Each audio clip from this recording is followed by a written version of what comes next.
Hi everyone! Welcome back to our channel.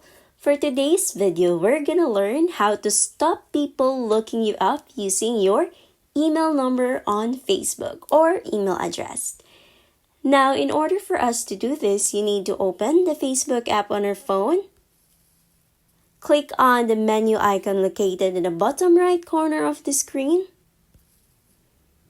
Scroll down to Settings and Privacy and click on Settings. From here, I want you to scroll down and find how people find and contact you. Tap on that. As you can see, you will be able to see people with your email address. And in order for you to stop people looking you up using your email address, you just need to change it to no one. And click on Save. And that's it. That's how you stop people looking you up using your email address.